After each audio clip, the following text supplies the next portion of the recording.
ladies and gentlemen. Welcome to the Fuel R/RaceTrackDesigns IndyCar series. It's the final race of the season to figure out who we will be crowning as our champion.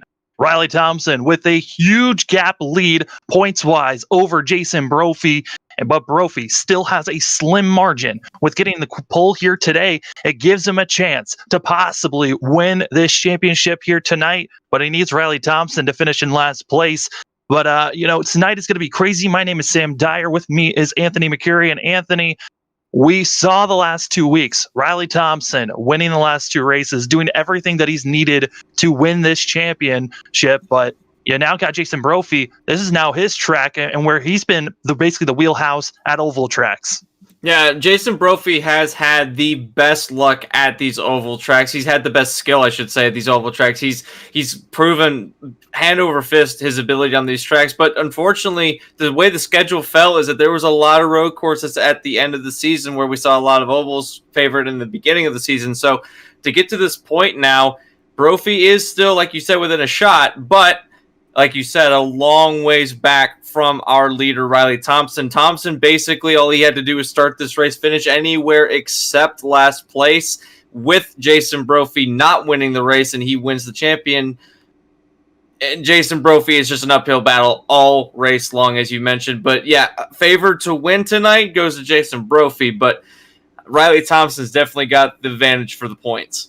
Yeah, I mean, Riley Thompson, all he needs to do, like you said, just don't finish in last place. He will get the championship done. But Jason Brophy, it's not over for himself. It's really putting a lot of luck in his hands if he wants to get this thing done. He's already gotten the first checkpoint that he's needed today. That's get the pole. Now he needs to lead a lap, lead the most laps, and win the race. Maximize his points, and he's got a shot here to win this championship. But as we're looking, the drivers are getting on track. We're going to take a quick rundown of where the drivers qualified. Jason Brophy getting the pole here, and then you got Chad Simpson on his outside. Row 2 is going to be Justin Miller and Danny Roberts. Row 3 is going to be Riley Thompson, Evan Adams. Row 4 is going to be Cohen Evans, Barrett Rolfe.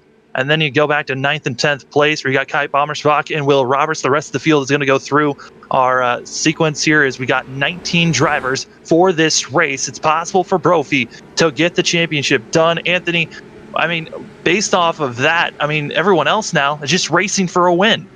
Yeah, everyone wants to cap off the season with a win. Everyone wants to have the best momentum going into another season. So every driver on this track right now, it's not going to be easy for any of these drivers still within contention for the championship. They're going to have to fight all race long. We're about to go to green here at Homestead. Green flag in the air. And look at the jump that Brophy got. He did not waste any time pulling away. He's got Simpson following behind him. And now Miller's going to get to the inside of the track. Drivers behind them look like they're kind of getting a little bit single filed throughout the race. 40 laps. We're still under the first opening laps of the race, and so far, so good for everyone. Chad Simpson in that 46 machine trying to lead the first lap of the day, and will, as Chad Simpson going to lead that lap. That's not good for Jason Brophy. He started on the pole, couldn't lead the first lap. As it's going to be 140 laps for these drivers. We got to see that 88 machine get up front here quick, as it's going to be like we've seen at all the oval tracks. It's going to be pack racing, utilizing the draft to its full potential. But, I mean, it's been close. Justin Miller keeping it close on the inside, but you're seeing Jason Brophy stuck on the outside, really nowhere to go as Chad Simpson leads the way. Car still scattering back and forth, back for fifth on back. There are three wide back there. Thompson on the inside of a three-wide battle. That's got Barrett Rolfe through the inside. Now it's going to swap. Now it looks like that it's going to be Thompson under fire from going underneath, but he gets in front of Evan Adams, and it looks like that these guys are not content to race single file for very long. They were single file at the start of the race, now battling. Jason Brophy had the lead for a moment. He's still battling for the lead side by side with Chad Simpson. Justin Miller watching in tow with behind these guys. This is typical, like you said, for pack racing in the IndyCar series. Think back to, I believe it was Gateway where they were racing like this.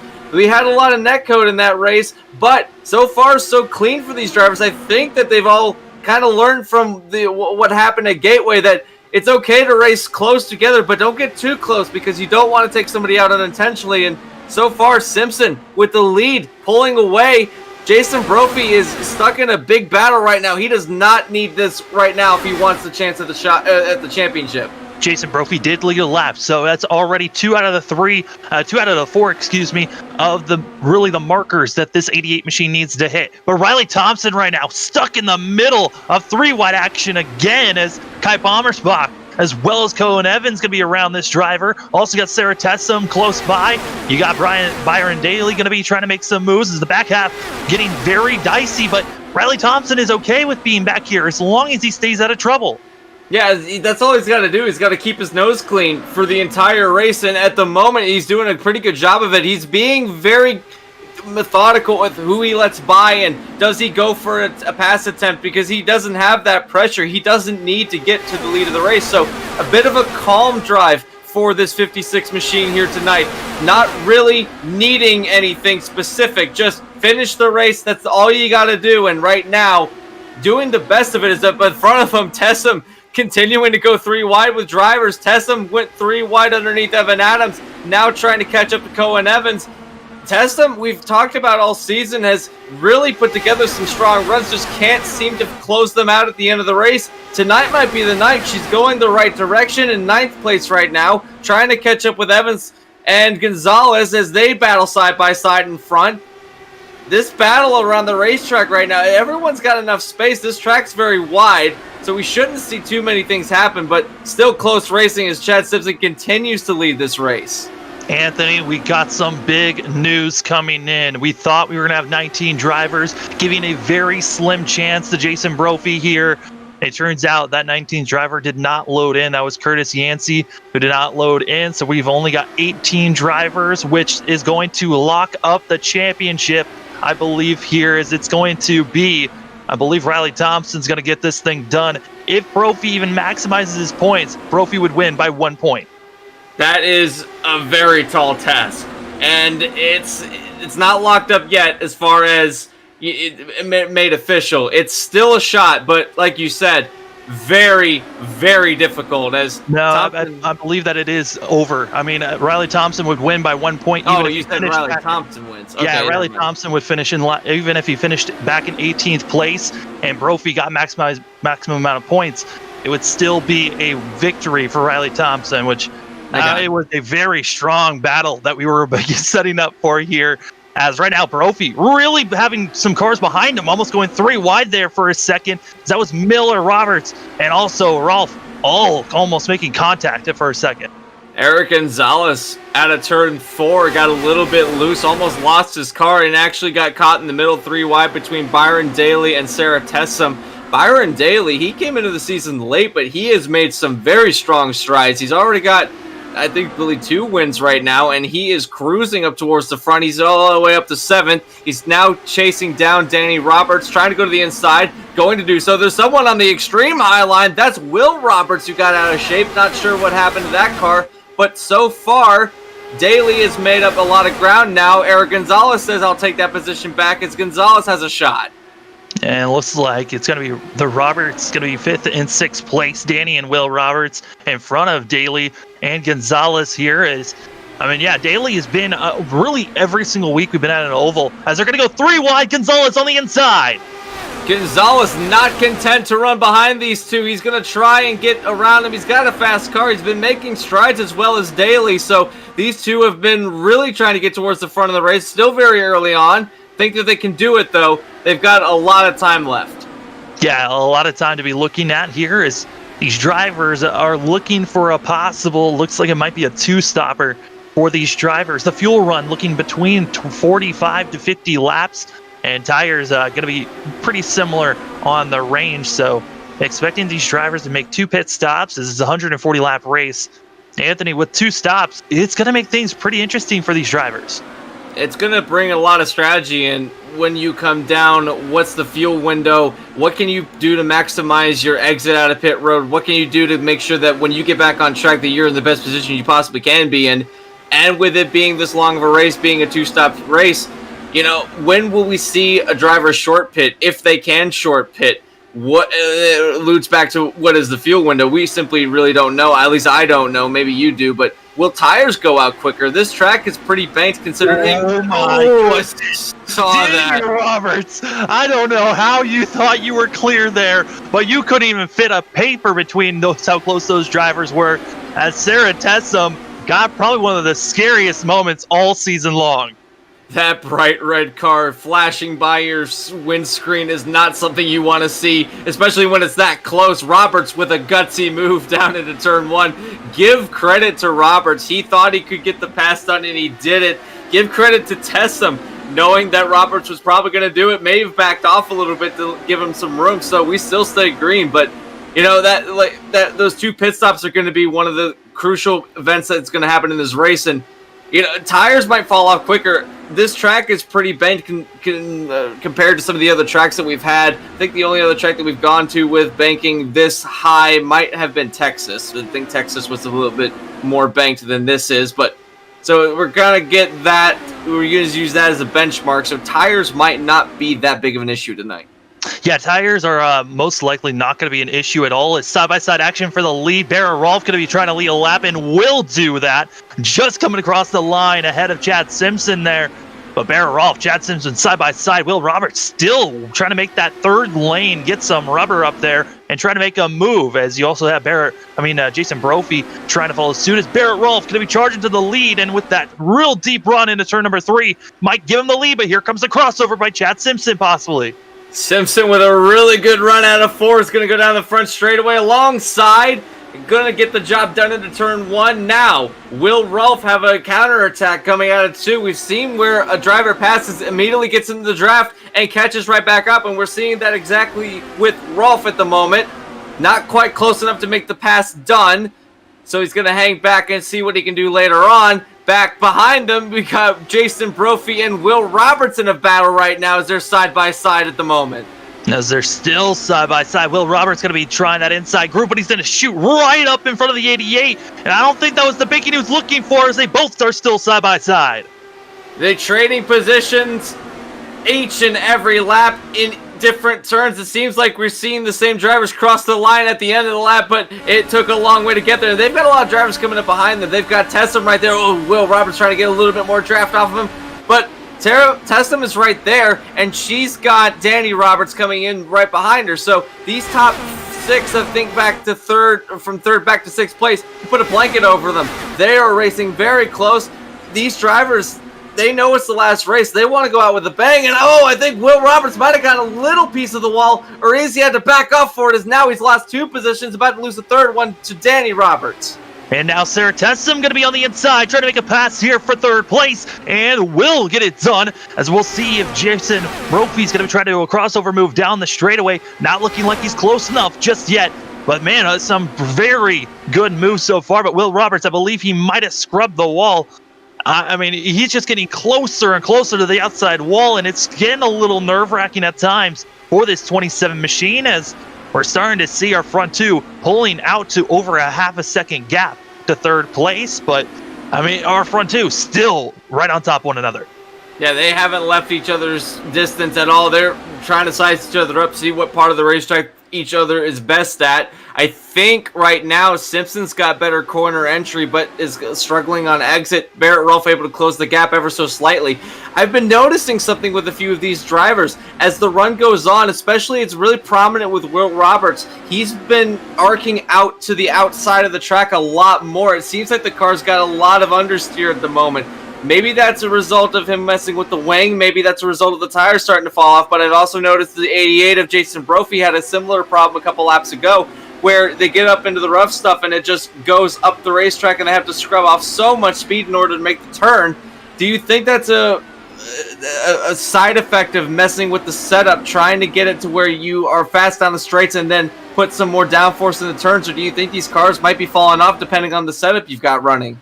Yeah, I mean, it's a fixed setup for these drivers, so everyone's running the same thing. The only thing that you can change is the differential that you have on your car. And so the drivers are able to make adjustments with their wheels and trying to make the best adjustments for themselves for the later run, as Jason Brophy going to be making the pass here on Sarah Tessum. Might have been a little bit of contact between those drivers as Tessum gets shoved up just slightly. But, it's one of those things of these drivers do have that slight change that they can put in, but I think it's just because Will Roberts is taking such a different angle than everyone else into these corners, why he's looking so off compared to everyone else. Yeah, it's kind of getting a little scary. Whoa! Roberts and Tessum into one another, but luckily Tessum did not go into the outside wall. Both wings look okay, but a little bit of contact for both those drivers as Tessum losing more positions as she drops back. That was going down the front straightaway too. They haven't even gotten to the turn yet, and Tessum is going to want a little bit of one-upsmanship going down to these next few laps. Already getting one of the spots back from Daly, going against Will Roberts at the moment. Danny Roberts made the move really bold. That's the second time that those drivers have had really close encounters this race. Think back a while ago, it was Danny Roberts putting a very slim pass on Tessum, and now the contact, what looked like contact, it might have been reaction, trying to avoid some contact, because these cars, they can't take that much of a beating without having some significant consequences. But that's the second time. You think that maybe Tessum might be getting a little bit aggravated with Danny Roberts at the moment. I wouldn't doubt that we see some retaliation. Maybe not, but very likely. As take a look at some of these drivers. Let's look at the points leader at the moment, and right now would be your champion. I think it's confirmed now that it would be the champion running back in the 13th position, and we touched on it earlier. Absolutely no pressure. He can cruise around this track. He's running pretty much all by himself. I don't think he's in any hurry to get to the front of the field. No, Riley Thompson is in the mode of just survive, and surviving this 56 machine is. He's just within draft of the cars in front of him, but not in any position to put himself, giving plenty of space just in case he needs to react to other drivers. And right now, up front, everyone's still running close. But we've almost seen a lot of contact, as right now it is all side-by-side action from 4th up to 7th place, as they were all boxed in 2x2, and they continue to race hard as 3 wide now going for 4th place.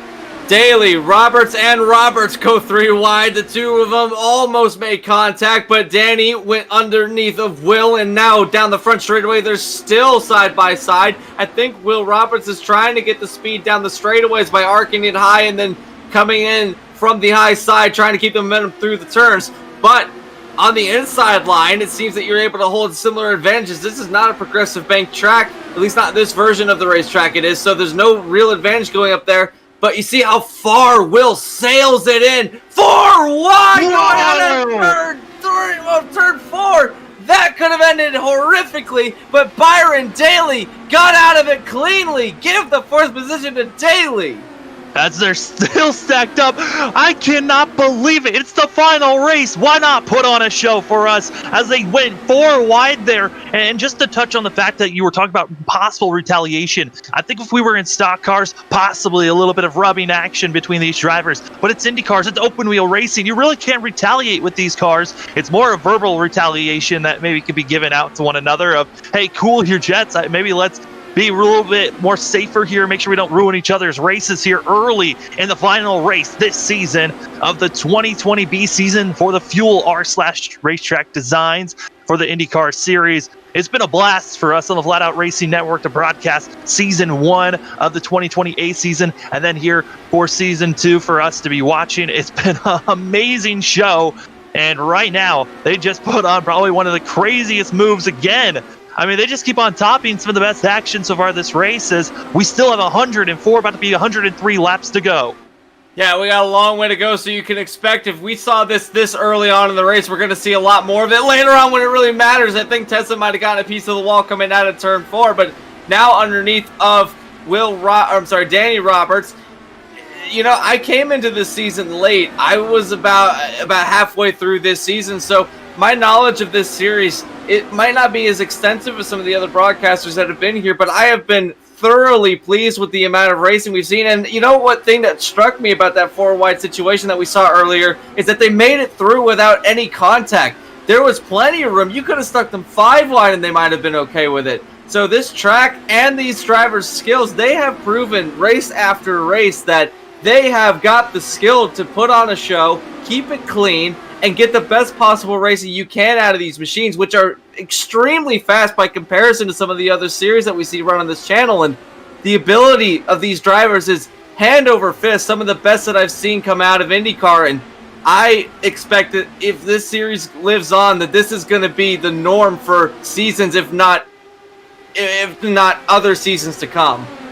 Yeah, so now we got to see Byron Daly going to be trying to put his nose under Jason Brophy, and Brophy really not running in the place. Caution in the back, though. Sarah Tessum, and it might be Roberts. More cars flipping behind, as also it looks like Danny Roberts flipping and others. As, oh no, you hate to see it. Eric Gonzalez involved in this one, and a ton of cars involved.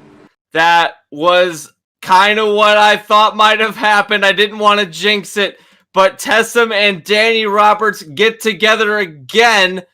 I don't know what have happened here. I think Tessum went under, Roberts kind of came up, but there might have been some netcode involved just based on how close they were. And Eric Gonzalez, the victim of nowhere to go there, and looking like an early send-off for those three drivers.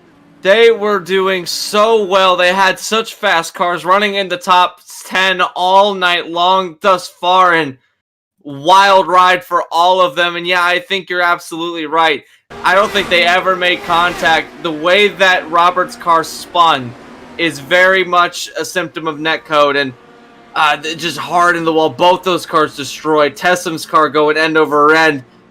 Daly got through there. I believe that was Daly that skirted on by through there. He did fantastic if that was him, but tough situation for these drivers so early on in the race. Not what they wanted to end their season with. Yeah, we're going to take a little bit of a blimp view to see exactly how these drivers reacted into this corner. Tessum on the inside, Roberts on the outside, and there it was, netcode.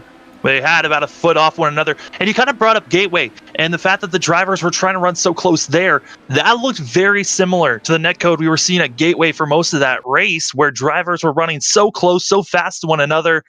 But just the fact that netcode is a factor of iRacing and virtual racing in general, it's not going to be perfect all the time, but still very close racing action, and just a factor of internet being shown there.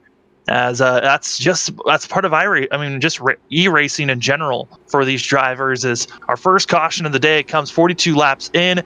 And what's crazy, Anthony, we were coming up to green flag pit stops within probably the next 5 laps when that caution came out.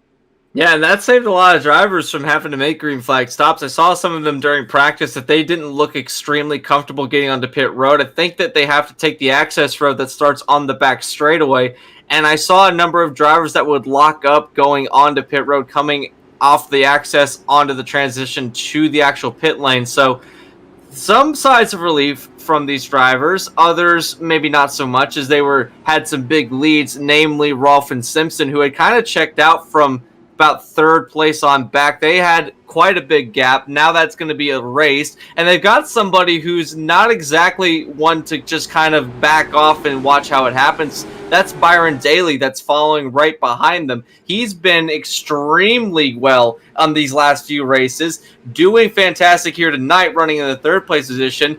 We've seen him at the front of the field throughout these last few races. I wouldn't be at all shocked if he tried to go for the lead on the restart.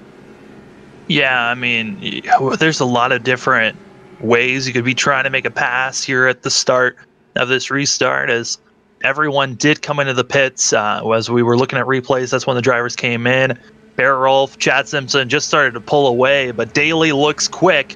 Someone to watch out for. We'll see if the rest of the field can start to make their moves forward. Is Jason Brophy going to be at the back half of the field this time? By green flag out in the air, as we're less than 100 laps to go in this race.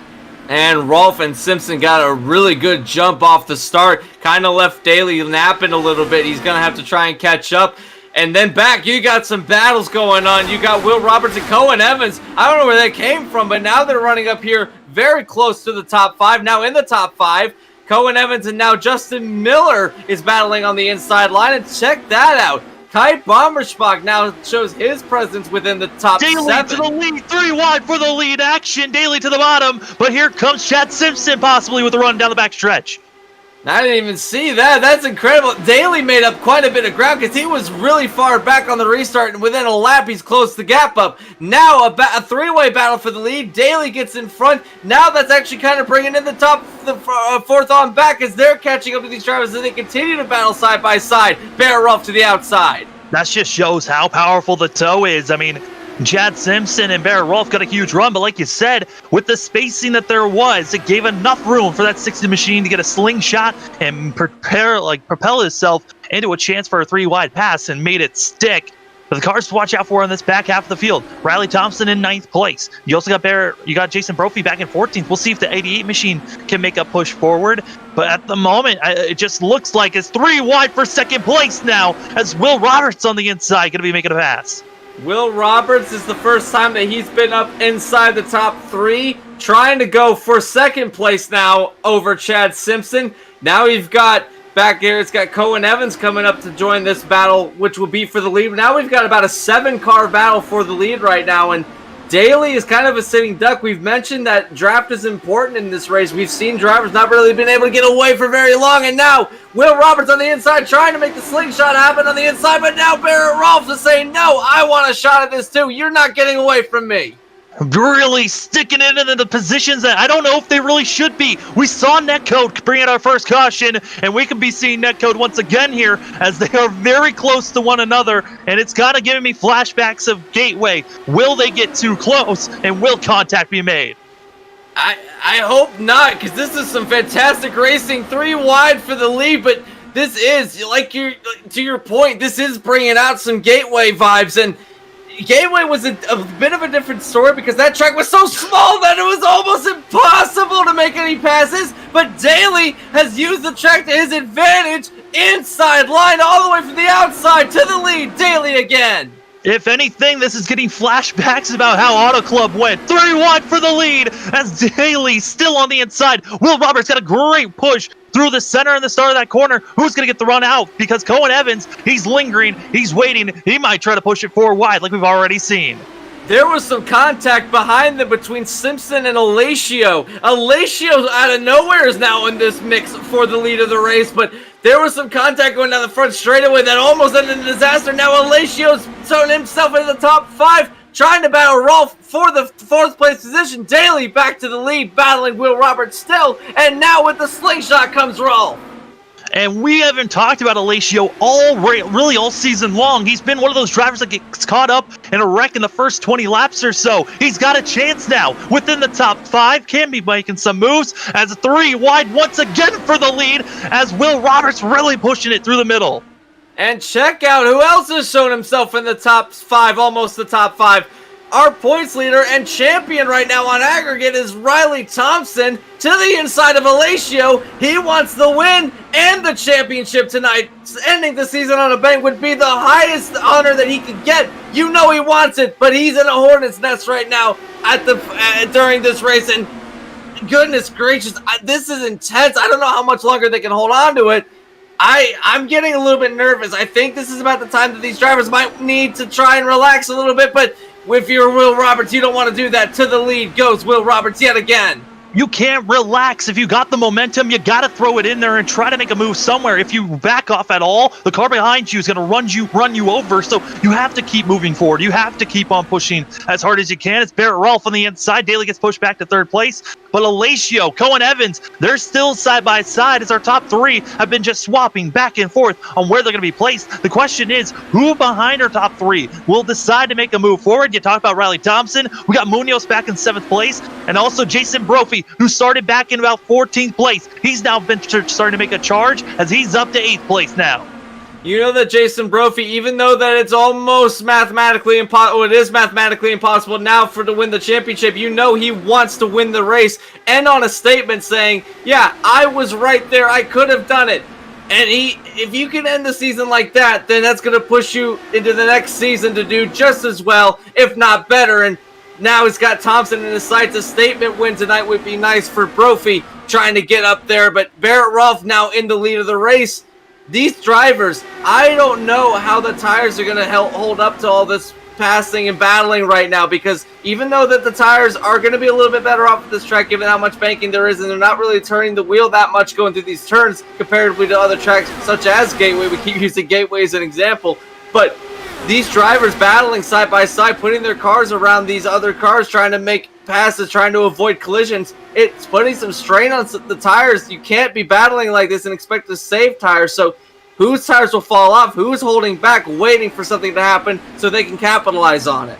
You talk about who might be holding back. I mean, who's been fading back? That's gonna be Danny. That's gonna be Daly, who's starting to look like he's fading back. As now you're starting to see Alacio right now on the back bumper of that 60 machine, as we're side by side for the lead once again. As it's Barrett, Rolf, Will Roberts side by side. This has really been a good showing for Will Roberts. Rolf, who's won back at Belle Isle at a road course, trying to get a win here at an oval. And then you got Will Roberts that's just trying to look for a win possibly this season, as this 27 machine has just been having bad luck from last season, carrying it into this season, and just trying to get a good finish to really cap it off this season.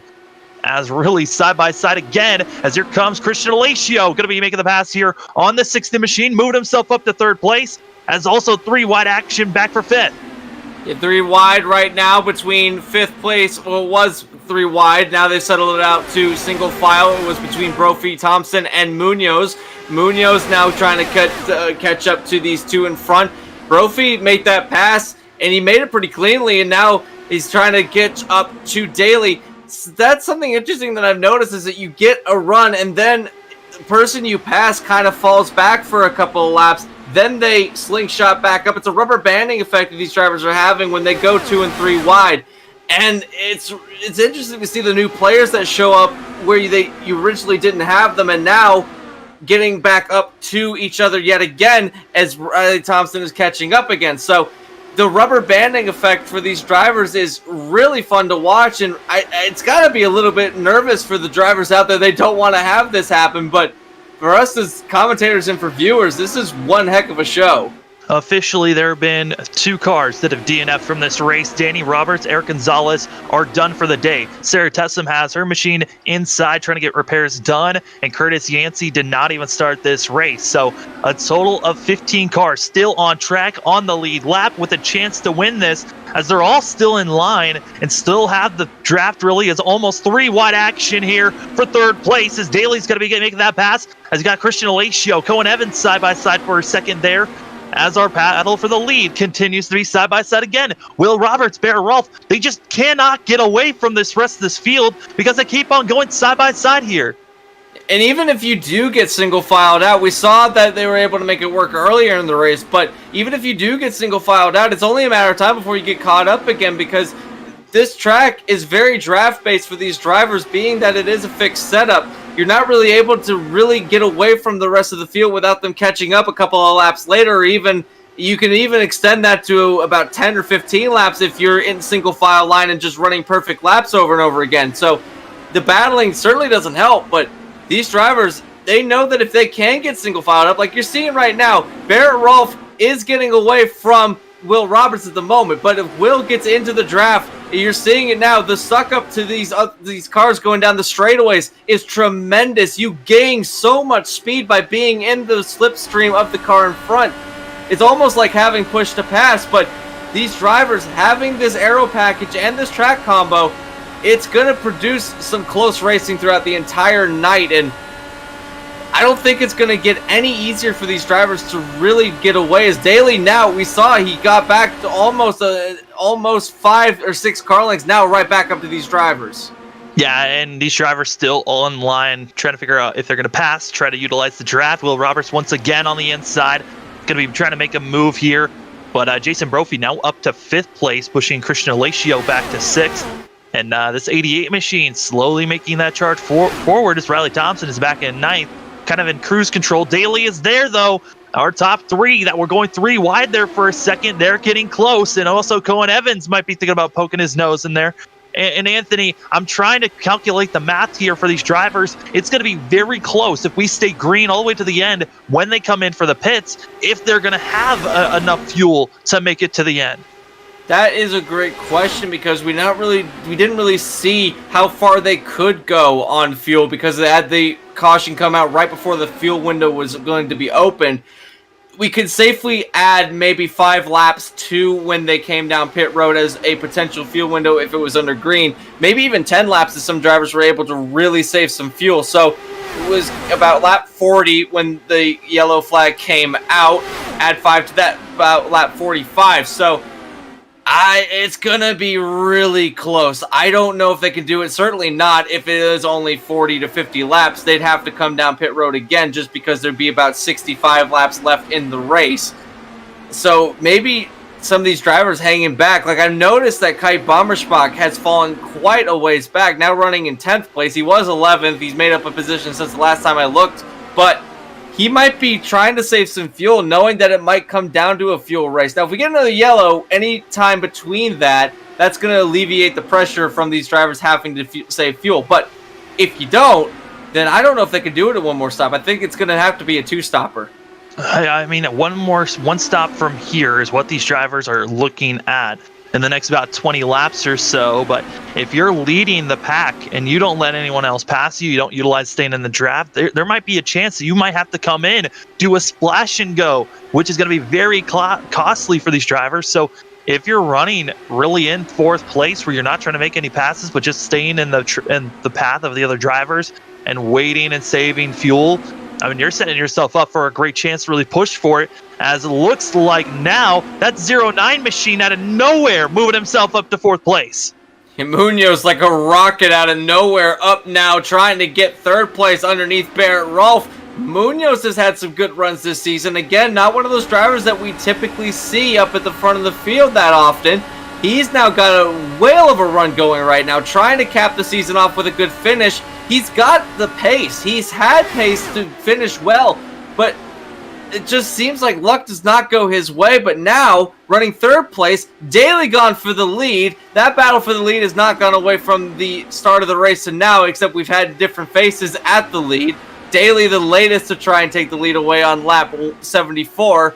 Will Roberts, I'm impressed with Will Roberts. We've seen a lot of drivers come and go, but he has been the one constant. Him and Daly have been the one constant throughout the last 30 or so laps, and I think Will Roberts outright has the overall pace, although Munoz might almost think about 3 wide, didn't though, backed off, but now going for 2nd is Munoz. Yeah, I think Munoz was thinking maybe go side by side and try to pass, at least go for 2nd place, and then Daly just shot down into the middle between those two drivers and really made a strong push to the lead.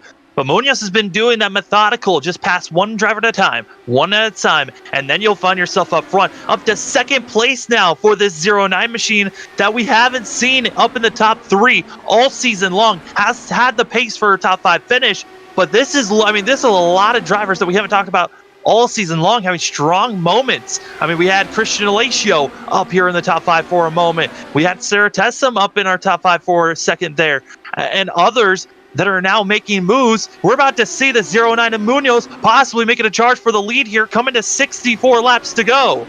I've noticed something that Munoz has been able to do that not a lot of drivers have, is that he's been able to hold off Will Roberts. He had a charge, did Roberts, trying to make the pass on Munoz, but Munoz was able to put his car in a spot where he really had to work for a pass if he wanted to make it, and now we're seeing it now where he's been able to keep him at bay. He's still on a charge. Look how they snake down the front straightaway. Munoz is playing the game very well, knowing what he has to do to keep Roberts behind.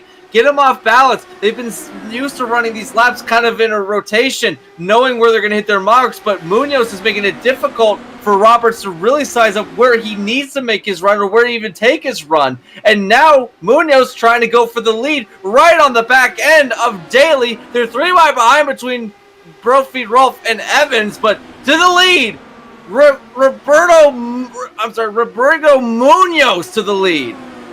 Yes, Rodrigo Munoz is going to be coming in with a head of steam now on the inside and going to be really trying to make a move here, as now that 09 machine up to 1st place. And this is the first time we've really seen the 09. Is a little bit of a bobble out of 4. Leading that lap goes to Munoz, though. Rodrigo Munoz led a lap in the final race of the season, and now Daly sailed it into turn number 1, was able to get a huge advantage. Look at the gap that he's been able to put on to Munoz, but now that slipstream effect that we've been talking about all night, basically Daly's a sitting duck for Munoz. He's coming up with a head of steam now. He's actually kind of left Will Roberts in the dust. He's fallen off quite a bit. Jason Brophy's catching up to Roberts. I think that he's used up all of his stuff, and now side by side between the 88 and the 27. Yeah, Jason Brophy, like we said, had to start all the way to the back of the line for the lead cars. Cars on the lead lap, and slowly he's been making his way back from 14th place, now up to 4th place. And this 88 machine looking quickest and still in striking distance for the lead, as we're still seeing side-by-side action for our front drivers. And now Daly going to be confirming that pass. Now Brophy going to be side-by-side and trying to confirm that pass for 3rd place. And it's those drivers that were in the back of the field making their moves forward. That's Munoz and Brophy. Something that I've noticed about some drivers that we saw running in the top 5 a few laps ago, remember, the fuel window might come down to a lot of fuel saving.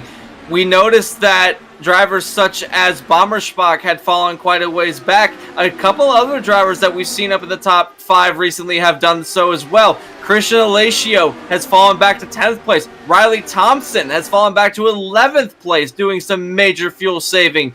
Chad Simpson has fallen back to 7th place, doing some major fuel saving. Justin Miller also. So there might be some truth behind what we were speculating, that these drivers might be extremely close on fuel. I think that this is strategy on their part, trying to go the full distance without having to make 2 more stops. But you have drivers running up here at the front of the field that they can't afford to do that. Rodrigo Munoz still putting the pressure on Daly. Daly's been doing a fantastic job holding him off, but these two have kind of checked out away from Will Roberts. You think that maybe Roberts is feeling the pressure of not having enough fuel towards the end of the race? I mean, Will Roberts could be possibly. I mean, he was up front battling back and forth with Barrett Rolfe a lot of this time, and now he's about 8/10 off of our front 2, which is out of the range of the draft. So now he's leading another charge and not getting any of that draft help to try to save fuel, as you're seeing from all the other drivers. And this is looking very, like I said, it's going to be close. It's going to be within a lap or 2 of these drivers that have to save fuel. When the drivers do have to come in this time by, I mean, that's going to be within 5 to 6 laps, which is going to be around lap 50, 59, which is on the edge of when the drivers can make it if they're in save mode for a whole entire stint. So it's going to be very close for these drivers. The window that we were given was around 45 to 50 was the window for these drivers, but 47 was the lap. 47 was kind of that marker lap for the drivers that were thinking about possibly pitting if they were up front for most of that time.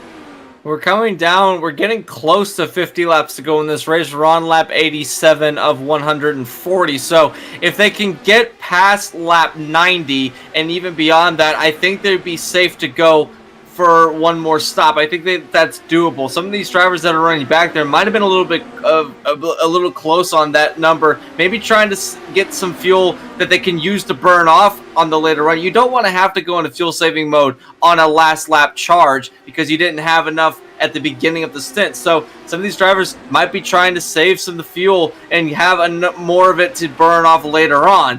That is a pretty big possibility, but one that I'm not quite sure of because we just don't know. There's no radio communication with these drivers to know, but what I do know is Thompson is running all by himself with Alacio at the back of the pack. Currently, right now, your champion, and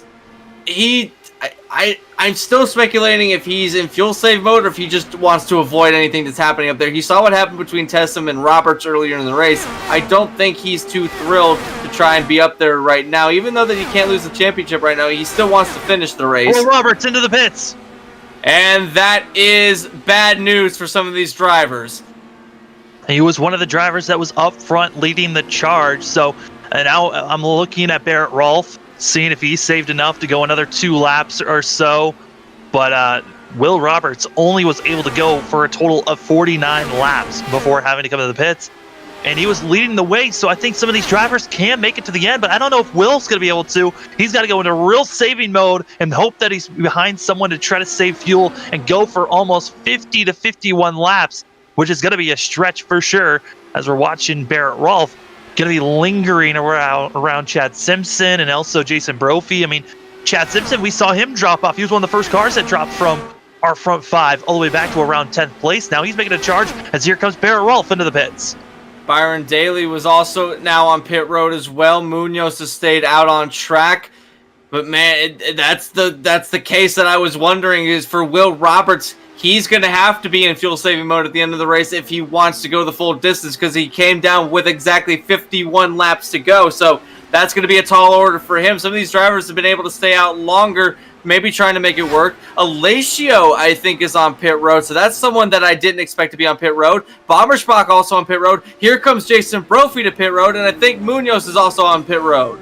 Yeah, which is going to leave now Chad Simpson, Cohen Evans, Justin Miller, and we're waiting to see of others. Brent Jones is going to stay out, as well as Mike Hurley, as those two drivers running very close to one another of Jones and Hurley.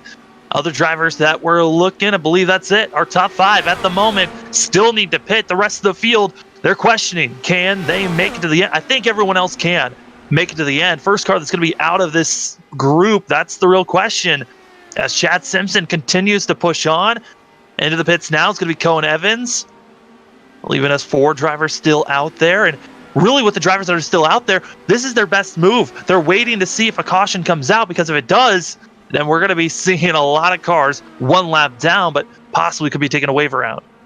Yeah, the wave around would be what would save those drivers from staying a lap down. And Chad Simpson went 53 laps, also did to Justin Miller, Brent Jones also, and Mike Hurley. So if you're really saving fuel, 53 laps is about the window that you can make it.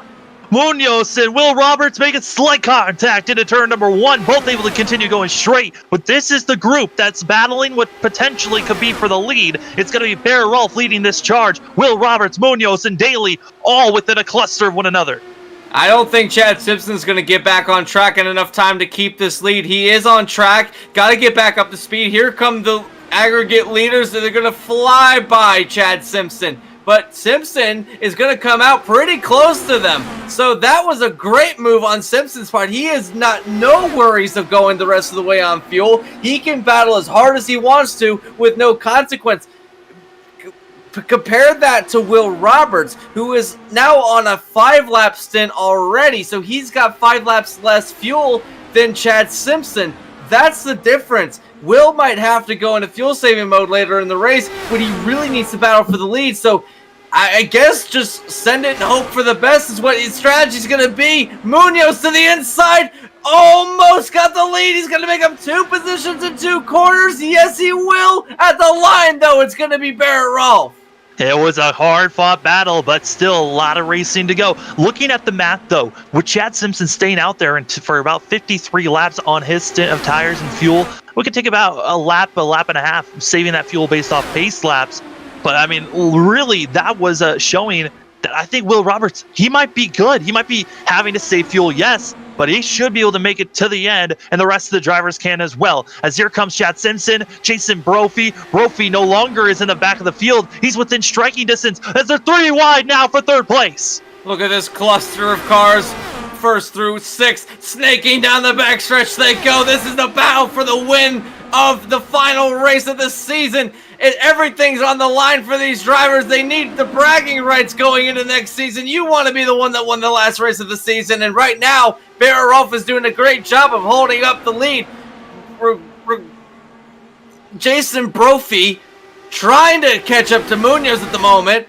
I don't know if he's got anything for Munoz. Munoz has been doing a great job keeping drivers behind him. I think wholesale right now between him and Daly, he's got the best strategy for keeping drivers behind. I say that. Brophy with a whale of a run out of turn 4 on Rodrigo Munoz. Looking at drivers in the fastest laps they have put down all race long. The car that's put on the fastest lap, that's going to be It's going to be Munoz in that 09 car. Has ran about a 10th faster than what everyone else's fastest lap time has been. That 09 machine is probably one of the fastest cars out here, and expect a bold move when we come to the end. But Jason Brophy, who's going to try to win another race here, he's already got a total of 3 oval wins, 3 wins in total this season, trying to tie Riley Thompson with the most wins this season at 4. If you can go out on a bang, go out on one, and 4 wins will not be any way disappointing.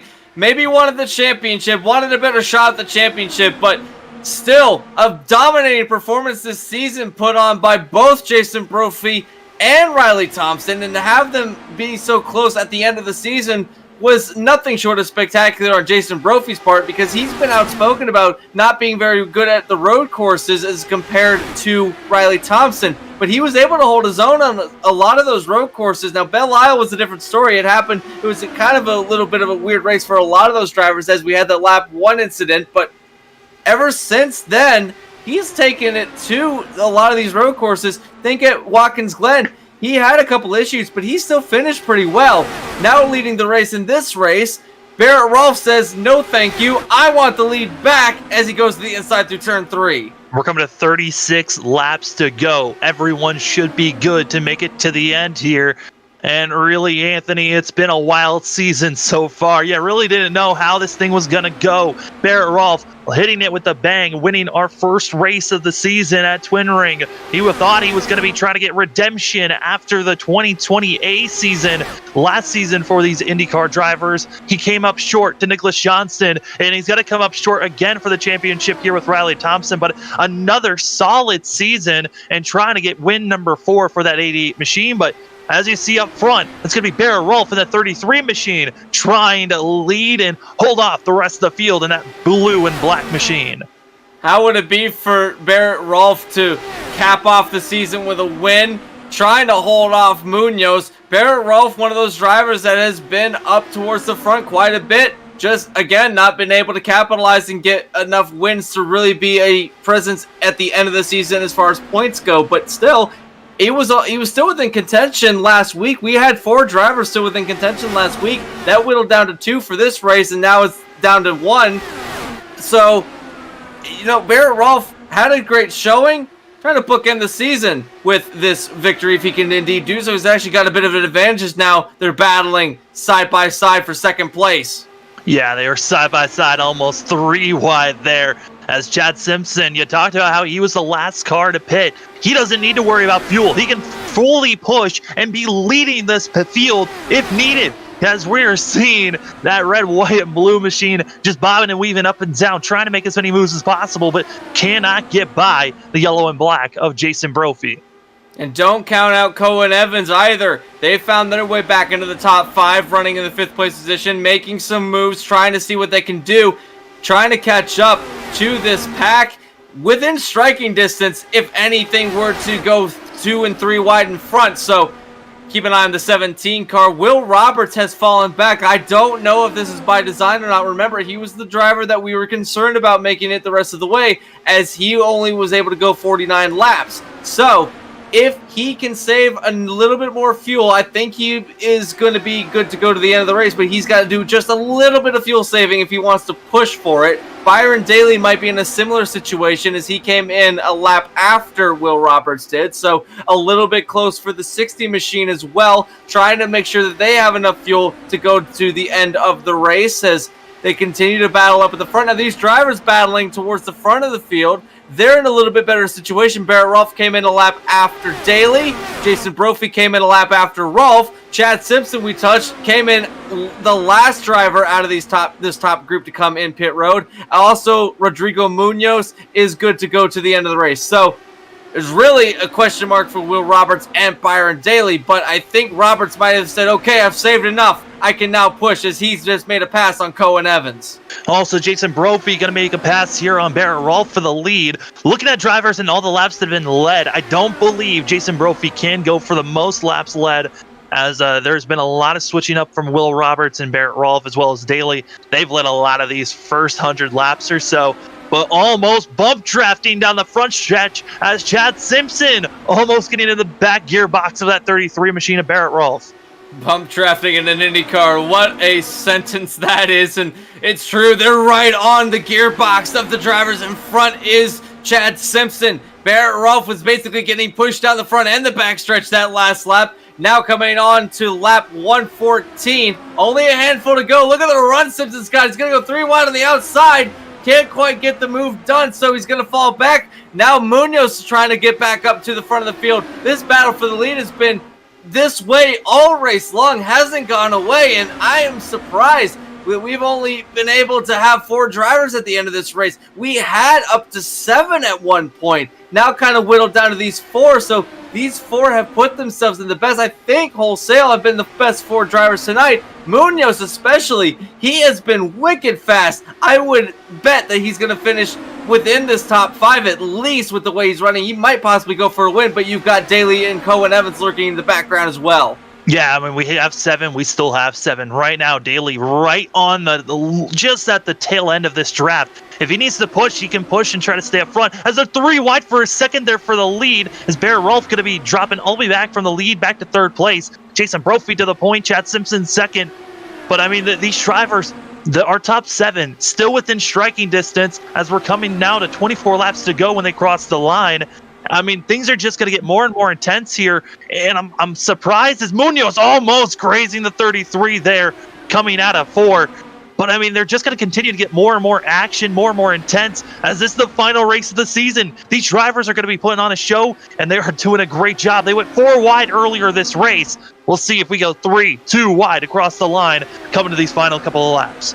Hanging it all out on the line for these drivers. The last shot they've got in Season 2, and we have been witnessing a fantastic show. As you mentioned, Sam, they did go 4 wide earlier in the race out of turn 4.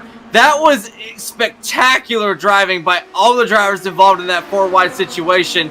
They had enough room to make it go even 6 wide if they had really wanted to do that with how wide this track is. But they've been keeping it clean. Only 1 caution so far tonight. That was due to netcode between Sarah Tessam and Danny Roberts. They found themselves up into the wall. Another driver that was involved with that was Eric Gonzalez, who was another driver that had been showing some good pace, was running up within the top group, had fallen back just a little bit. Eric Gonzalez couldn't get on the brakes in enough time and ended up ramming right into Danny Roberts, and that's what took him out of contention. But these drivers have put on quite a bit of a show, and they've been keeping it clean for the most part, and only netcode was the cause of our one and only caution. Drivers that I want to mention that have fallen outside this top group, the 80 of Justin Miller has fallen back with Kite Bommersbach. They've been running kind of by themselves back in 8th and 9th place, have lost quite a bit of ground. There's about a couple of turns between these two drivers. This is due to pit road coming down under green, not able to get on and off pit road as fast as the drivers in front. Our champion right now, Riley Thompson, running in 10th place. Again, we mentioned it earlier, just kind of in cruise mode, not really needing to push, not really under any threat of losing the championship at the moment. So if it all stands, he's going to be your championship winner here in Season 2. Yeah, just a clarification on Season 2. This is our 2nd season on FRN broadcasting this. The drivers have been doing this for a couple of more seasons than that, and it's been wild to watch these drivers as this is the 2nd season in our 2020 schedule, as we had the A1 earlier this year. This is the B season for these drivers. Nicholas Johnson won last season. This season, Riley Thompson. And Riley Thompson, for a lot of this season during our 2020 A, it was him trying to battle Nicholas Johnson, who was our championship winner, and just coming up short time after time on getting wins. This time around, Johnson wasn't here, and it was all Riley Thompson at the road courses that won Nicholas Johnson the championship last season. And this season, as long as you can dominate at road courses and just time a couple of times, you can make a run for possibly an oval win, as that's what Riley Thompson did, gain a win at Pocono. You got a chance to win a championship as he's 17 laps away from officially being crowned the championship winner of the 2020 B season of the Fuel R/RaceTrackDesigns IndyCar Series. I do apologize for thinking it was actually Season 2. I didn't realize that was just on FRN. I kind of figured that they had been going longer than that, but I more or less was using that as a unit of measurement. And thank you for correcting me, Sam. That was that might have gone on a little bit too long. But Rodrigo Munoz, the inside of Chad Simpson yet again. Actually kind of backed off from that one, trying to get in there. But yeah, in this B league for these drivers, it's been intense. And like I said, I only came in halfway through this season, so what I've been seeing so far is really impressive. And Sam, I don't know about you, but you've been here for the whole season. Has it always been like this? Do you think that this is going to be good for the 2021 season that these drivers come back for 2021? Do you think that they're going to carry on that same momentum into that season? Yeah, I mean, they're going to try to carry it on for sure. I believe for the fuel r/RaceTrackDesigns, I think there's going to be a little bit of transition for this league itself. I believe there's going to be new management that's going to go under a different name for the 2021 season. But it's been a blast for us on the Flatout Racing Network side, being able to cover all of the 2020 of the A and B season for these drivers. It's been a pleasure for sure getting to watch all this great racing action as it's still a 3-car battle for the lead.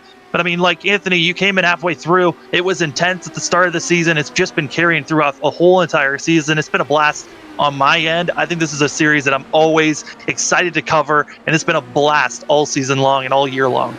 It has been fun for the short time that I've been here. I love IndyCars. I love watching them race. It's almost mind-boggling how they defy the laws of physics throughout all these racetracks. As these are basically, goodness gracious, did you see that? Rodrigo. I mean, he's been showing that coming out of 4, his car shimmies sometimes. That time around, he completely lost it and was able to save it somehow, losing all time though, but still in striking distance of the draft. Also having a lot of cars behind him. That's Chad Simpson and Jason Brophy. They might be sitting ducks right now. It's only 2 drivers, and behind them, you've got a row of about 6 or 7 that are getting ready to really make a charge here for the leaders. I can tell you what, that was some good piece of driving on the part of Munoz, saving that car. That car was heading straight for the pit wall. A great correction by the 09, but that might have worked out in his favor, to your point. Now he's got some friends with him. He can really make a charge up to these top 2 if he gets Rolf and Daly in line with him. I don't think Rolf is going to play nicely with that idea, though, as Rolf to the inside of Munoz. He says, all right, you had your shot. Now it's my turn.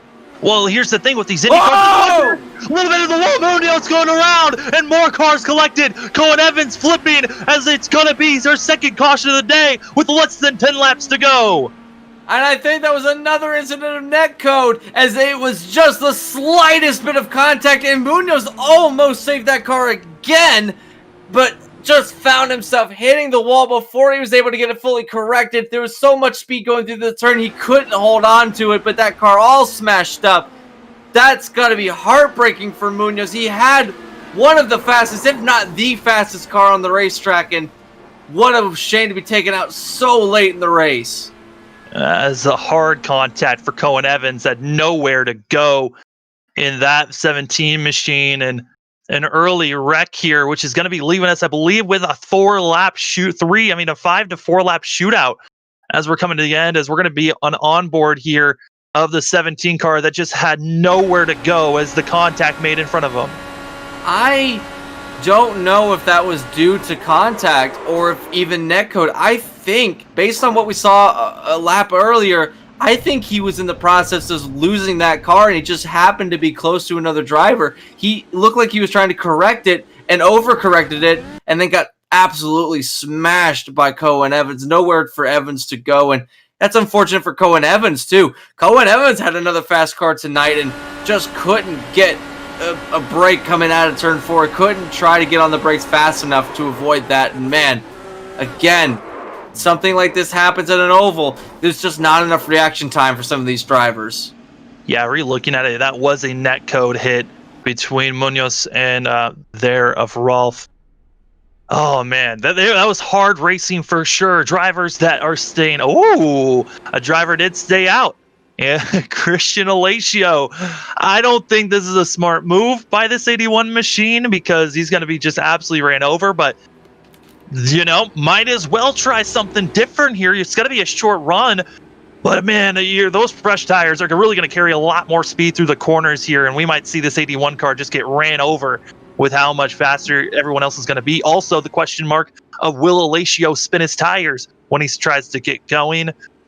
Here, Anthony, it's Indy cars. There is no green, white, checkered overtime rules for these drivers. So if a caution comes out with 5 to 4 laps to go, this race is done under caution. The race is official when we get to lap 140, to your point. No overtime for these drivers.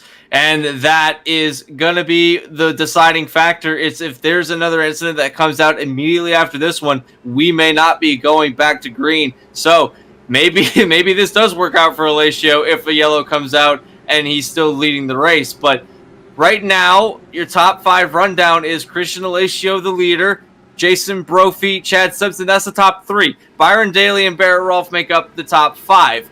Now, with this caution and all these drivers except for Alessio come in to get fuel and tires, maybe not so much fuel, although some of these drivers that were close on fuel, like Will Roberts, is going to be thanking that yellow for coming out, because now there's no doubt they're good to go on fuel.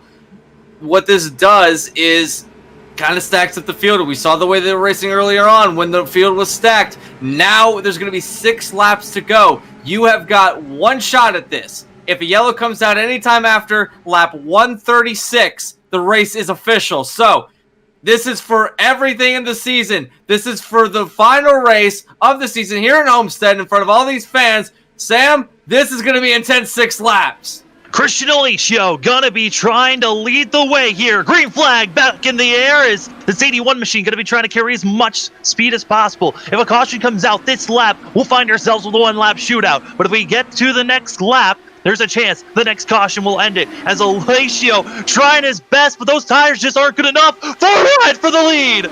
4 wide for the lead. Alessio and Simpson in the middle, Daly on the outside. They made it work. And Jason Brophy is going to be leading the race at the end of the lap. But Chad Simpson, one of the drivers that we mentioned is one of the faster ones in the field, is now side by side. Alessio staying with these guys. I think on the restart we talked about the sitting duck effect. That is pretty much gone out the window now as he's keeping up.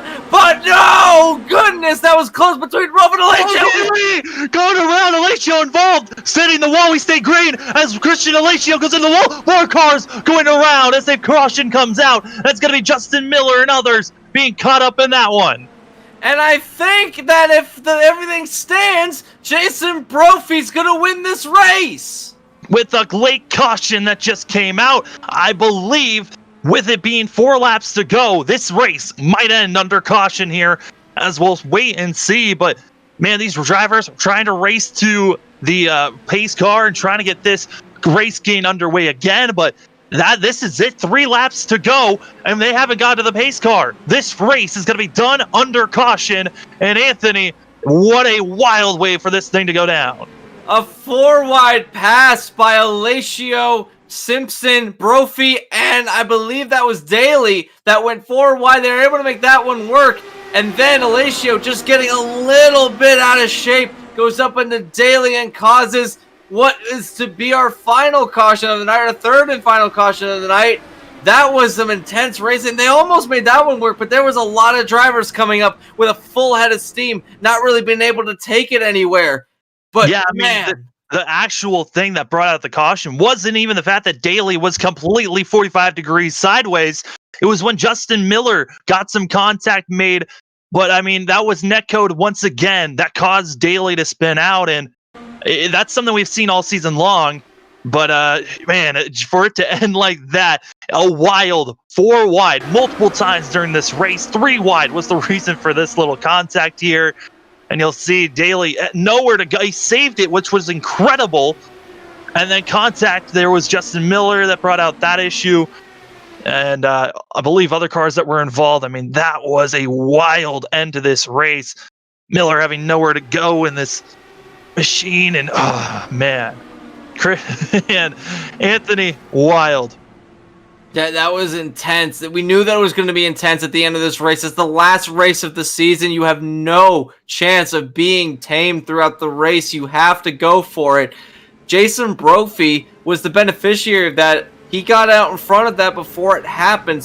And he got to the line very quickly when that yellow flag came out, almost anticipating something was going to go down behind him. And I don't think in the back of his mind he was thinking about that, but he sure is glad he got there. But take a look at your top 3 at the moment. Chad Simpson now in 2nd place. Will Roberts, if he can make it to the finish of the race, he's going to finish 3rd place. Fantastic run for the green machine of Will Roberts. And Kite Bommersbach, who was at the back of the pack pretty much all race long, is going to get a 4th place. And Kyle Pokrevsky in the 77 is going to get 5th. Yeah, Prokefke was the driver that made contact with Justin Miller there. We didn't even really touch on Prokefke because we were staying up front trying to see where drivers were going to be at points-wise. But this 77 machine kind of doing the Riley Thompson effect of stay in the middle of the field, stay away from everyone else, and you'll be good, as we are on the white flag with the yellow also being out. Jason Brophy going to get the win here. Then we also got Daly, who had the incredible save that you saw in the replay. But our driver that is going to be becoming our champion here for the 2020 B season for the Fuel R/RaceTrackDesigns IndyCar Series, it's going to be Riley Thompson, who's now just cruising in 7th place. Once we come to the end of this race and drivers have their celebrations, we're going to be talking to our front three, and as well, we're going to be talking to our champion, Riley Thompson. Anthony, wild way to end this season. 3-4 wide action at times, but it's going to be Jason Brophy in that 88 machine coming out of 4 right now. Indeed it is. It's been a long season for these drivers and a fantastic race to cap off the season. Jason Brophy has not been in the lead the whole race, was not in contention for the championship, but will cap off the season with a win here tonight at Homestead. And Riley Thompson is now officially your champion here in the B season in 2020. And now they can all burn it down tonight as they are champion of the series. And man, Jason Brophy, you got to think, what if he had gotten a better finish at Watkins Glen to put him in contention? What if he had tried? But winning the race after everything that's happened this season, that in of itself is something to be extremely proud of. Jason Brophy, Riley Thompson, the most wins this season with 4. And then you've also got to bring in the fact that Jason Brophy finished and won the first race of the season and wins the last race of the season. This 88 machine had a solid season. It just came down to road courses and where you finished there, where that was where Riley Thompson got the win, as I believe both of our championship winner and our race winner getting ready to burn it down together. And they do on the front straightaway. Our race winner and our championship winner. Something that Homestead's used to is seeing double burnouts after every championship weekend here. And man, those two have been dogfighting all season long. Thompson better at the road courses. Brophy better at the ovals. Which driver could get the advantage where it mattered? And this season, it's going to be Riley Thompson taking it for the championship here at Homestead. But to say that this championship was heavily favored to one side, it definitely wasn't. It was close towards the end of the season, and it was still, even at Watkins Glen, there was 4 cars that were within contention. That got whittled down to these 2, and then at the start of the race, we were on schedule to have 19 drivers, and then Curtis Yancey never took the start, so that automatically gave Riley Thompson the advantage. And Jason Brophy had a tough hill to climb as is already. He had to get everything. He had to get the most laps led. He had to get a lap led. He had to get the fastest, fastest lap, I believe, and then he had to win the race. That is definitely not an easy task. Oh, and by the way, he had to win the race. And Riley Thompson had to finish 19th out of 19th. So definitely hard. But look at the two of them in tandem right now. This is the ultimate show of sportsmanship in front of everybody tonight. Both of them, our final 2. How fitting. One of them gets the win. The other one wins the championship. As they're finishing up their Polish lap, we're going to be taking a quick look at our final results here. Jason Brophy, Chad Simpson, Will Roberts, Kai Bommersbach, Kyle Prokefke, Byron Daly, Riley Thompson, Evan Adams, Mike Hurley, and Brent Jones, your top 10. Mike Hurley, Brent Jones, incredible for them to find themselves in the top 10 with a lot of cars struggling at the end here. Barrett Rolf's going to be finishing in 11th place, and the rest of the drivers not able to finish this race out with Justin Miller, Christian Alacio, Rodrigo Munoz, Cohen Evans, Sarah Tessam, Denny Roberts, Eric Gonzalez, and Curtis Yancey, who did not take the green here today, but going to be getting a 9th place finish. As drivers are getting set up and ready to go, we're going to be bringing in Will Roberts as our 3rd place finish here today. Will, it's Sam and Anthony up in the booth. You got us? Yeah, I got y'all. I mean, that was a wild race for yourself and the rest of the field. How was it going 2-3 wide around here at Homestead? It was good. It is bittersweet, kind of all of it. I mean, it's this 5 years of work that's kind of just come to an end tonight. Yeah, I mean, we were notified of the fact that this series was going to go under different management going forward, but still, an amazing season overall coming down to Jason Brophy and Riley Thompson. But for yourself here tonight, I mean, you had a car that had the potential of possibly winning this race. You were up front battling. Was there possibly, if that caution didn't come out, was there anything else you could have done? I think if the caution hadn't come out, I was feeling good about my chances. I've been able to kind of work my way up and down, kind of all race, and was just playing with the tools and seeing what I could do, and not how I wanted to end that one. Yeah, ending under yellow is definitely not something that drivers look forward to in any race, and it did end under yellow tonight. I can tell that you've got some kind of resentment for the end of the season coming like this, but I want to ask this question because it just occurred to me that maybe not ask a question about this race specifically, but throughout this season, is there anything that stuck out to you that's kind of a highlight for you on the season? Because yeah, it is going to be under different management going forward, but for you personally, what is a takeaway that stands out to you this season? Honestly, so I'm gonna take that question. I'm gonna go a little different with it. Just the whole time that the series has been a thing, all 5 years, just the great racing and the great camaraderie that's kind of been built, and uh, just kind of what this has built and become over all this time. I think that's really great. Yeah, Will. I mean, it's been amazing for us at Flatout Racing Network being able to broadcast last season and this season. It's been a blast. Probably one of my favorite series to broadcast throughout the week. But before we let you go, the floor is yours for any shout outs or final things you want to say. So I kind of did a lot of my shout outs in the drivers meeting before the race, but I just want to shout out everybody that's come along through the whole time this series has existed, and I want to give a few special shout outs. Kite for all the time that he put in. I know he isn't on the admin team anymore, but he used to be. Evan for everything he's done the last 2 seasons. He pretty much, this has been his baby recently. I want to thank. I know he gets a little bit of a bad rap sometimes, but I want to thank Danny because he's the only guy that's been here since day one and still has been coming out every week. And like I said, I just want to thank everybody that's come and made this as good as it's been. Well, thank you, Will, for allowing us to broadcast it. That's Will Roberts in the 27 machine, getting a third place finish here at Homestead, and a great way to finish it off. And now we're going to be bringing in Chad Simpson, who got second place here. A great run for himself, just came up a little bit short. Chad, it's Sam and Anthony up in the booth. You got us? Yeah, I got you. You came up so close to stealing that win away from Jason Brophy. But if that caution didn't come out, what else could have you done to get by that 88 machine? Well, I had runs on him. I was just kind of biding my time.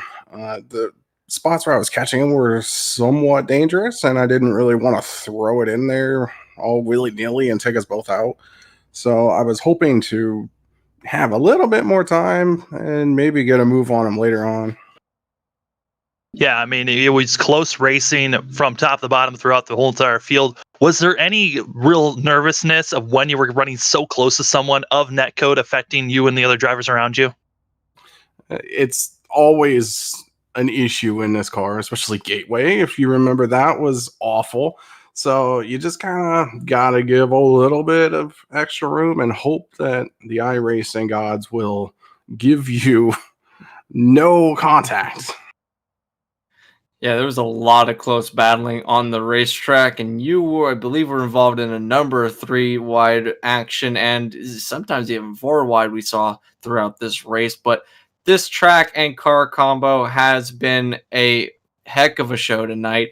Is there anything that you feel that could have been done to make your car go quicker in the turns? We've been noticing, and I asked this question a little bit because I was noticing earlier in the race where there were some drivers that were pushing up the track just a little bit, losing momentum in the turns. You were able to do that going on the front straightaways, but it seemed like your car and a couple other cars, namely Will Roberts, who finished behind you, was struggling a little bit through the turns. What was going on in the driver's mind when that was happening? What was the car feeling like through the turns in this track? Well, I was never really struggling that bad. The middle stint, I was saving fuel the entire time because our number was pretty close. So the last stint, I was also just kind of trying to save my tires to try and make that last run. I noticed some people were pushing up in the middle, and I was able to kind of turn down the entry and try and run that bottom lane in 3 and 4. And there was clean air down there. If you could get down there, you could hold it. And I managed to pass a couple of cars when it came time to start moving back up just by running the very bottom where nobody else was. Yeah, Chad, I mean, you were looking like one of the faster cars at the later stages of this race, and it was impressive to see how quick you were at times. But before we let you go, the floor is yours for any shout-outs or final thoughts of this season. Congratulations to Riley on the championship, Brophy on the win. Thanks to Will for hosting the league, Evan for admin, Fuel, everybody at Fuel for putting on the series, my parents for spotting, Satellite Racing, Virtual Racing School, LS Engineering. It was a fun season, and I know that it's the end of IndyCar here for what Will says forever, but hopefully maybe in the future we can have something. Yeah, we're hoping for at some point maybe it will come back. That's Chad Simpson in the 46 machine getting a second place finish here at Homestead. A very solid way to finish off the season. Thanks, guys. And now we're going to be talking to our winner here at Homestead, second place in points, so close to getting that championship, Jason Brophy. Jason, it's Sam and Anthony. You got us? Yes, I do. Well, you got the win. You came up short for the championship, but it was a wild race for sure on your part. How was that race for you? That was good. I struggled a little bit at the beginning, just trying to figure out what tools I need to use. Felt pretty tight, so I was trying to just kind of figure out, okay, how aggressive can I be without burning off the right rear? Kind of found on that second run, after I put myself at the back of the field. So I knew at that first caution that Riley had it locked up. Basically, he had to finish last. I had to win, lead the most laps. I don't know, and get pole. Andy couldn't lead a lap. I don't think that I led the most laps. I haven't actually checked, but still, it was a lot of fun. Good racing with everybody, and yeah. Yeah, most laps was very close between yourself, Will, Byron, as well as I believe there might have been some more other drivers that were really close there at the end. A lot of swapping up front, but for the moment that I was really impressed by you, Jason, here today was the fact that you started all the way in the back after that first caution and had to work your way through the field. How was that, trying to work your way all the way up to the top 5? Slow to start because I still hadn't figured out how aggressive I could be running, just loosen the car up. And then eventually, I kind of figured out, okay, I just got to go. I can't sit around and wait for this. And so I started picking my way through. It was such a pack that you just had to choose. And a lot of people were stacking up at the top, so I could run the bottom and run it lower than anyone and get some clean air. So it's fun to try and pick my way up through there. And then you just kind of got to the top 3 or 4, and it was a little tough to try and make anything happen. So I thankfully had pretty good pit stop strategy, really, because that last run it was going to be close on fuel for some people. I was good even if I was leading. I know Chad was good, but so at that point it was going to be a race out to the end, and then I knew the moment the caution came, I wanted tires. Yeah, tires looked like it was the deciding factor through this race. The one driver that didn't come down pit road in the last stop was Christian Alessio, which had a really good jump, got past on the back straightaway, and then actually stuck with you guys at the end of the race. And then netcode, unfortunately, was the reason for the final yellow of the night. I think it was the reason for all 3 of the yellows tonight. But driving at this track with this car combo, it brought about some really good racing. Where do you feel like your car was strongest tonight? We saw you get some really good runs in the slipstream going down the straights and out of the turns. Also, dirty air, we heard that being thrown out a bunch tonight. Was it really that hard to pass someone and trail that one when you were so close to them going through the turns? Yeah, if you remember the Cup race with Logano and Harvick, I think there was a lot of that tonight. Like, if you didn't have clean air, if the person in front of you took away your line, it was night and day. So you were constantly. Thankfully, Homestead has really four distinct lanes, almost you'd say, but 3 distinct lanes that everybody can drive in. So you can find clean air. I did a lot of it, especially on newer tires. You'd cut to the bottom and run all the way down right on the white line, and you could get it. I did that. I knew I could do that at the end of the race because I did that earlier in the race, and you could get clean air and pass some people, and that's how I kind of picked my way back up through. But if you went to go to that line and somebody else in front of you went down there, oh, good luck. It's just hold on. I think I pushed up into Sarah at one point. It looks like it was a little bit of net code, but I pushed up way higher than I expected to just because I got a little sniff of dirty air, and that dirty air the car would just kind of lift. It's like the front kind of lifted up a little and you lost your front downforce, and yeah, suddenly you're going straight. So there were a few of those times, especially in corner entry. That's where the struggle was more. It did turn pretty well mid off, but on corner entry, it was a little bit stiff, and you had to prep for it. But you could carry the speed out if you didn't have if you got a little sniff of clean air and you could carry draft mid corner off. That's how you'd make your moves. So. Yeah, Jason, I mean, this season, just like last season, you came with a lot of momentum from the oval races, but road courses kind of bit you in the butt on why you weren't able to really clinch the championship. I mean, just looking over the whole entire season, what were some of your favorite moments so far? First race was great. I enjoyed staying out in old tires, winning that one. Motegi, I like Motegi. It's a track I first won on in the IndyCar at all on iRacing. So I love that. I'm trying to think what else. Felt like I ran pretty well at Homestead. Where did I win? I don't even remember some of the Richmond Auto Club. I enjoyed racing with Byron at Auto Club, and that entire battle toward the end of the race there with Byron.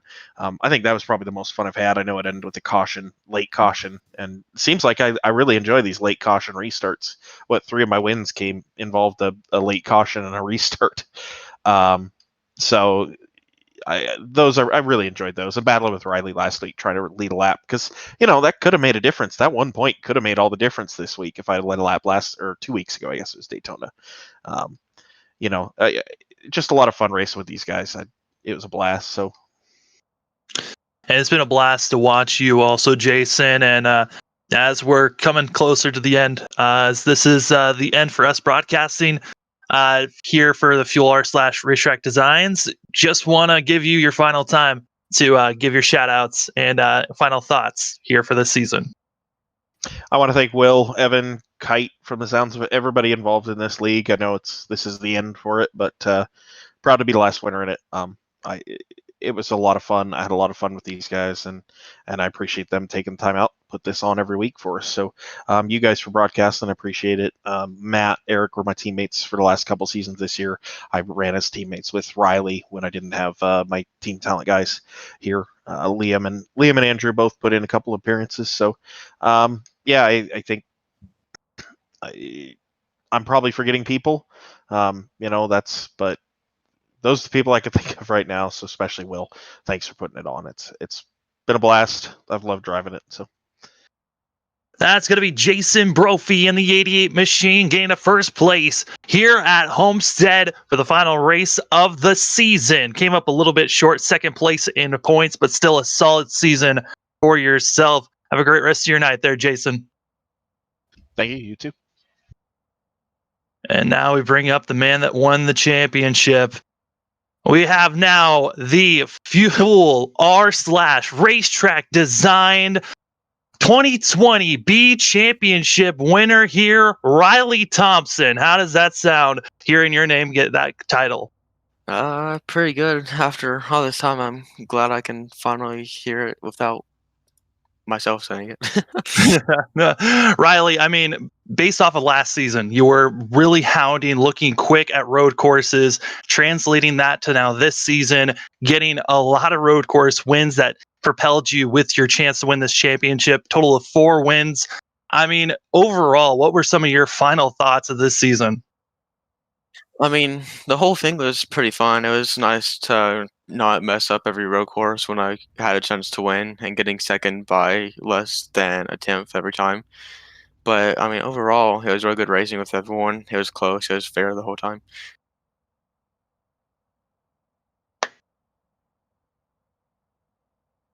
Anthony, you got any questions for our championship winner? Oh, so sorry. I thought that you were gonna do a second one. You broke the norm. No, actually, yeah. When you were racing tonight, we noticed that you were hanging back at the pack a lot. Was that by design, knowing that you didn't have to push? Because we had speculated all night long that you didn't have to necessarily push tonight.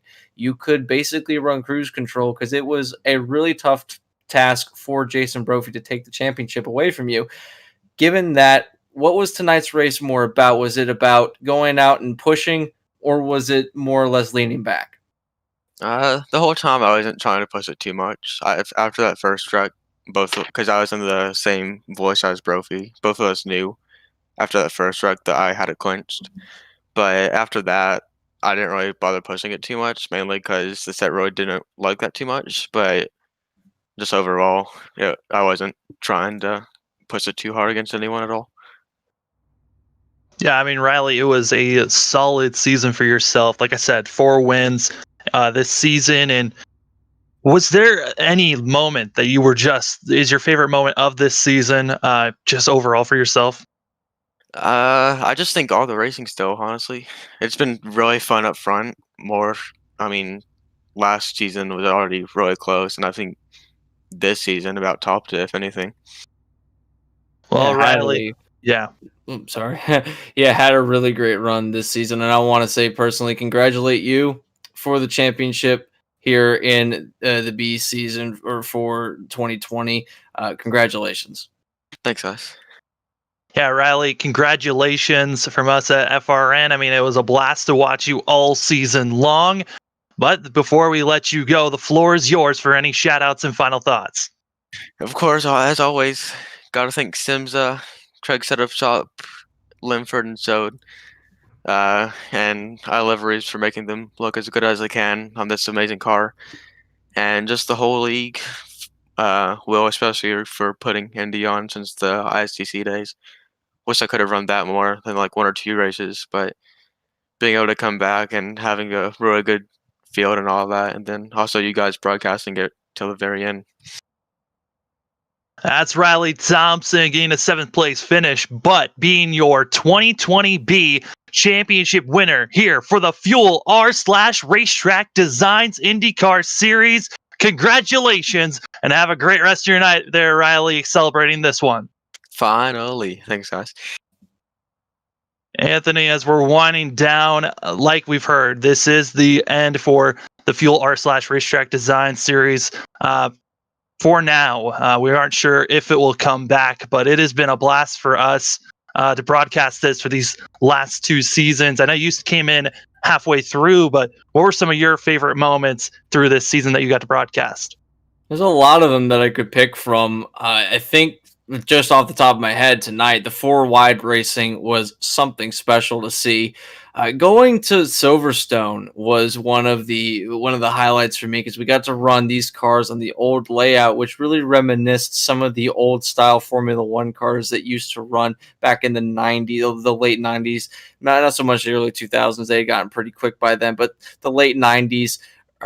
Formula One cars, they had that same feel. So watching these drivers race that track, that was special for me to watch as a Formula One fan also. But also these drivers put on a great show week in and week out. The intense racing we've seen at the ovals, the intense racing that we see at the road courses, and this season came down to a battle of the 2 different types of drivers, being a road course driver in Riley Thompson and a oval driver being Jason Brophy. So really kind of different contrasting worlds kind of collided, and it was really fun to watch those two battle it out at the end. What about you, Sam? You've been here longer than I have. What were some of the things that you really stick out to you throughout this season that have really made an imprint on your mind? Yeah, I mean, the first couple of things that come to my mind is in the first season that we did earlier this year. All the times Riley Thompson had to try to run down Nicholas Johnston for a win at a road course, would come up short, but would make incredible runs. I mean, this season, all of the oval racing has just been tooth and nail battles between everyone. It's always been so close. And the 3-4 wide racing, I mean, Kentucky, probably one of our most energetic broadcasts that we've ever done, and probably one of the most entertaining racing that we saw that night. And just every week, these drivers bringing out probably one of the best shows to watch here on iRacing, and it's been just a pleasure for us to broadcast. And like I said, one of my favorite really series to broadcast throughout the week. And for all these drivers, can't wait to see where they go moving on from here. But like we said, Fuel r/RaceTrackDesigns IndyCar series is now coming to an end at this moment, and it's been a pleasure for sure. It has been, and like I said earlier, even though I've only been here for half of a season, it has left something in me that I don't think I'll ever forget anytime soon. It was kind of my little marker every week to let me know that it was Thursday and that we had IndyCar tonight, and I loved every bit of it. I love doing it with you, Sam. I love watching these very talented drivers go around each and every week, showing what they can do. And I'm going to admit, I'm going to be a little upset to see it gone, but you know, that's the way that's the way it falls, and hopefully we get to see them race again. And I know that this isn't the end for these drivers. They're going to continue racing in other various forms of series, and even in IndyCar, they might not be under the Fuel banner, but they will continue on. So the end of Fuel, but not the end for these drivers. You can bet that we're going to see them everywhere else. It's going to be wild. It's going to be crazy for the rest of this week for us on the Flatout Racing Network. But yeah, Anthony, it's going to be weird. No longer doing Thursdays with you, with the Fuel guys. It's been a blast, though. Like always, Anthony, every Thursday. Thank you, and it's been a pleasure to have you up in the booth. It's always a pleasure with you, Sam. We still got some things going on, but this is going to be a little bit of a sting not being able to do it with you every Thursday. But I want to thank you for also being up here with me and tolerating me for the last few months. It's been one heck of a ride. It's been fun. It's been a blast and exciting racing on the track as these drivers have finally came to the end. Riley Thompson becomes your Fuel r/RaceTrackDesigns IndyCar Series champion. Jason Brophy wins here at Homestead for the final race, and it was a wild one here tonight. For more racing action coming up this weekend here on the Flatout Racing Network, Saturday night, the FTF Grand National Series. It's their final race to see if the top four drivers, who's going to win the championship there. And then also on Sunday, you've got Clutch Drop Cup Series action going on Sunday night. Cannot wait to see more racing action. Subscribe to our YouTube channel, like our Facebook page for more racing info. And ladies and gentlemen, have a great rest of your night.